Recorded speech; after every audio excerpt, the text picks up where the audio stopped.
Говорить на родном, даже если до родины, тысячи километров. В Северной Осетии живут представители около сотни национальностей. Действуют 34 национально-культурных общества, и в каждом из них звучит родная речь. Причем делятся знаниями со всеми желающими. Среди слушателей воскресных школ представители самых разных народов. Чему учат и как учатся в сюжете Беллы Бекоевой. Для Миши Плиева родной язык осетинский. Греческий изучает дополнительно и с большой охотой. Говорит, очень нужно, у него тут своя мощная мотивация. Я прихожу, чтобы с бабушкой разговаривать, мне очень нравится. Она нам звонит, но не может приехать. Она путешествует, знает несколько языков. Мне тут нравится читать и писать, читать больше. Выучить от альфы до омеги в Прометее – это не просто образное выражение. На языке Софокла учат говорить по особой методике. Педагоги регулярно выезжают на историческую родину, чтобы передавать ученикам все многообразие лингвистических оттенков. Многие из нас читали Илиаду Гомера и смотрели фильм «Троя», снятый по мотивам эпической поэмы. А вот дети в Прометее могут прочитать величайшее из античных произведений в оригинале. Учат не только языку. В программе история и география, а еще музыка, хореография, художественно-прикладное искусство. Прометей объединяет около 400 человек. Их учат читать, говорить и анализировать.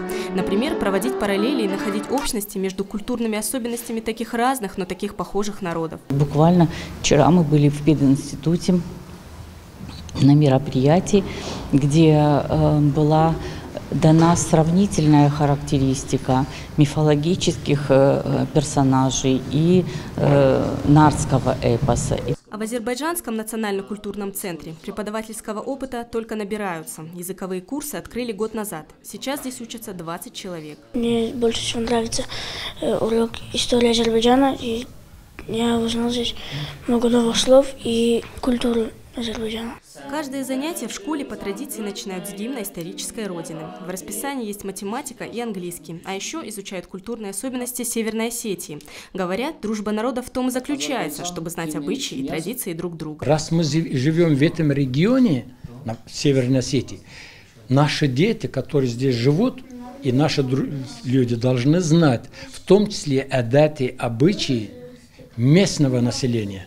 В Республиканском министерстве по делам национальности такую практику одобряют. Говорят, изучение родного языка в каждом национально-культурном обществе на государственном уровне готовы поддерживать и развивать. Работа предстоит еще немалая с тем, чтобы количество языков, которые бы хотелось людям изучать, независимо даже от национальной принадлежности, оно увеличивалось.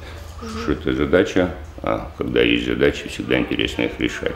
Будем совместно с нашими национально-культурными объединениями работать в этом направлении. В Северной Осетии сейчас действуют 34 национально-культурных общества. В каждом из них изучению родного языка уделяют особое внимание, потому что в этом знании и есть корни и суть народа. Белла Бекоева, Ангелина Васильева, Алан Суанов, Александр Каджаев. Новости Осетии.